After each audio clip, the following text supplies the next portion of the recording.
Well, welcome back to Counterculture. It's us. We have It's Wians.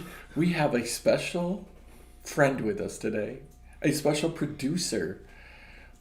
Isn't that amazing? It's amazing. It is amazing. He does so well hitting the record button. He does. He does.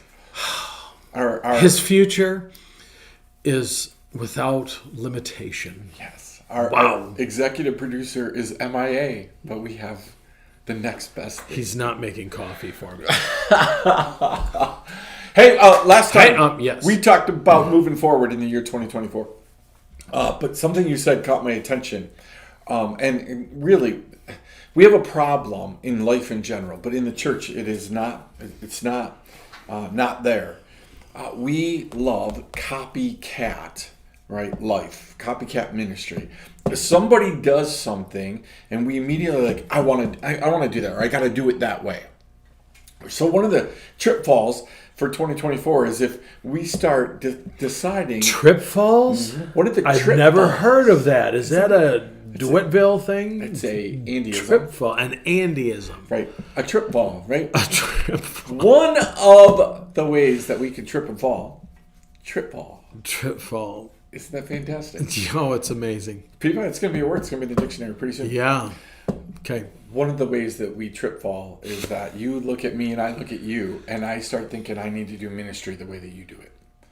Right? So you've been successful in this, so I need to just do what you do. So this is the basis of counterculturalism, right? Is this, hey, I don't want to do what everybody else is doing. I need to walk in faith that which God has put in front of me, that he has for me. So again, it's a simple concept, but how would you encourage people to avoid the trip falls of life? You know, it's interesting you bring this up because I usually don't. Like, I wear bright colors and stuff like that. do? I am the sockmeister, you know. You I am. are. And so We're I gonna don't, change our you know, sets I so you don't can show like, your I know, size. I don't like to, why look like everybody else, you know? There was a statement that we used to use sometimes when I was part of another ministry that we would say, only you can be you and get it right. Yeah. Paul said, imitate me as I imitate Christ. And I don't think he was referring to how he dressed. We've all seen the little minions, you know, people. Yeah. There was an evangelist in the church of Nazarene. He had a little school for young upcoming evangelists, and they would all dress like him, walk like him, talk like him, and everything, you know. I have a friend who on Monday locks himself in his office and he writes his sermon. I've tried that and I go out of my mind. It doesn't work for me, you know. No way. And so we can sit here, and I learned this because I started ministry during the church growth movement at the beginning of the church growth, and it was, here's how you do it. It was seminar after seminar. Here's how you do it. And you and I were just talking about that with your horses. Yeah. Every horse is a different breed. Their experiences. Horse of a different color. Horse of a different color. Of a trip fall. The horse of a trip fall. Because they their experiences, like you were talking about buying a horse at auction, you don't know what that horse has been through, what's going to do. I was talking about my dogs. You know, my current dog is totally different than my other dog. Right. You know, I was thinking about this the other night. You know, they talk about German Shorthair Ponies being such regal dogs. You know, she's like that, you know, preacher's kid that goes crazy. You know, and my other dog was like, I mean, he was noble and regal and, you know, and everything. But then there's Bailey. You know, Yep. Bailey's like, yep, here I am. We're going to have fun. You know, let's fight. And she has her regal moments. So I think the thing, we can look at that and say, here's what we need to do. Yep. You don't preach the way I do. I don't preach the way you do. No. And, you know, of course, when I was in college, it was here, you know, here's how you preach, here's how you do it. And that's fine to have something to fall back on. But there's a fluidity. We kind of talked about it, you know, that you have a plan, but you also realize there's going to be detours. There's going to be things that happen that maybe that's going to hinder the plan a little bit from being. It's interesting to me. I like fresh, like cutoff points.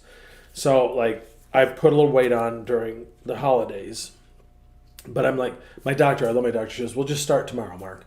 Tomorrow's always the next day, so it's like I can just keep. I can just keep. I'll put it off. I'll keep putting it off. But for my mind, it says, okay, so next Monday is January 1st. It's first. It's a good for my mind works that way. It says it's good to start. Why not start today though? Yeah.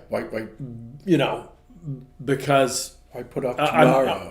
Don't put off till tomorrow today. What you can have someone else do today is my motto. One of my mottos. I have a lot of mottos, by the way. But it's always a funny thing to me. What difference does it make if it's 2023 or 2024? Yeah. They're marking points, and that's not a bad thing. No. But the reality is, I'm going into another month. January is another month. New Year's Day is another day for me. That's right. It's like, does it really matter? Just do it. Yeah. December 31st and January 1st. Yeah. It's like, magical. I heard someone talking the other day about, hunting and stuff and, we're so close to the Pennsylvania line. And it's like, the deer don't care. Is that a Pennsylvania deer or is that a New York deer? Doesn't matter. They're deer. And the deer is like saying, oh, wait a minute, we can't go over there. That's Pennsylvania, or that's New York. We can't. No, but we do. I'll make I statements here. I can do that. I can say, okay, I'll start next week. Now, how about you start now? Yeah. And that's something I need to take a look at is why do it? But I like those clean breaks. Okay, now is the day. Now I can start. The reality is, I don't think God looks at us, okay, it's January 1st. Yep. He might, if it helps you, he'd be like, okay, that's fine. I can work with that. Sure. But there's other times when I think God just says, just do something. It's like Joseph when, Joseph, Mary, and Jesus, we always said, just don't stand there, do something. God says to Joseph, just don't do something, stand there. Yeah, be something. Just be in the moment for now. So as we talk about this counterculture thing, we talk about a new year, new opportunities, whatever it is. There are a lot of people who are going to carry the old in, right? There are people who are sick December 31st. They don't get magically healed. Maybe some do, but most don't on January 1st. They're going to carry that in, right? Yeah. If you were going to... And the time factor doesn't matter. Right. But if you were going to encourage people, really grasp each moment, right? This whole concept isn't about a magical day. It's about grasp the moment, be in the moment, right? So if you were going to summarize it, what does that mean to Pastor Mark, being in the moment? Okay. I often describe time. There's two kinds of time that the Bible speaks of. Describes, I may not come out and say this, but there's chronos time, where we get the word chronology, order. Mm-hmm. What we're talking about, January 1st, 2024, 2023, 2024. Yep. That is measurable time. Yep. What I try to live in, and they intertwine. We humans like to measure them by time, but there is kairotic time, or kairos time, which I describe as moments. Yeah. Specifically, God moments. Kairos is from the word, it means Lord or God. It's God time is how I describe it. It's moments, it's opportunities that God gives us. One of the things I'm this time of year, and I'm realizing this season is a fallow season. It is a time to rest. Our Scandinavian friends do a much better job at this than we Americans. They understand winter is a time to not do things. It's a time to just rest and get a book, get a cup of coffee, whatever, sit in front of the fire and just chill and let yourself, because you're going to have to work in the summer. And it's such a foreign concept to us. It is foreign concept. We feel like we're doing something wrong. Yeah, so, but maybe this is a moment where we need to just stop and do some reflecting from the past, but also to moving forward. God, what are some things, that you have for me? That, and what if it's just one? Would that be enough? Because then here I go into the next thing. I got this. I got to get that list done. Yeah. And I got to get it done the first day of January, which it's probably not going to be, And then I get frustrated. So I have to say, wait a minute. I'm already behind. It's a new year and I'm already behind. Exactly. It's like, we're doing this on the 28th of December. What's cool is if you're not done with, we're in the season of Christmas right now. Yeah. Now we're not in, Christmas was not in December. Christmas season, the 12 days of Christmas started Christmas Day. And they end with Epiphany.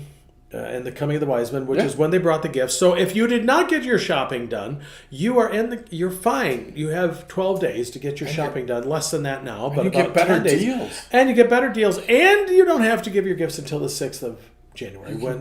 You can give us more. I guess so. Robbie can get us more. Yeah, exactly. That's fantastic. So we get hung up on this time instead of saying, what are you doing right now? Love that. The now here. Ooh. So if you take the word nowhere, we often describe it as two words, no and where, but you can also divide it after the W and the H and the now here. Now here, God, what are you doing? I love that because that's what God asks Elijah, right? When Elijah's running away, he's in a cave on the front or the back side. Elijah, what are you doing here? Yeah. Like, what are you doing for me here? Yeah. No, nothing, because I ran away from all the things that you're about. So Yep. I love that concept. Well, we're going to leave it right here for Counterculture this week. A lot for you to chew on. What are you doing in this moment? We'll see you next time. Grace and peace.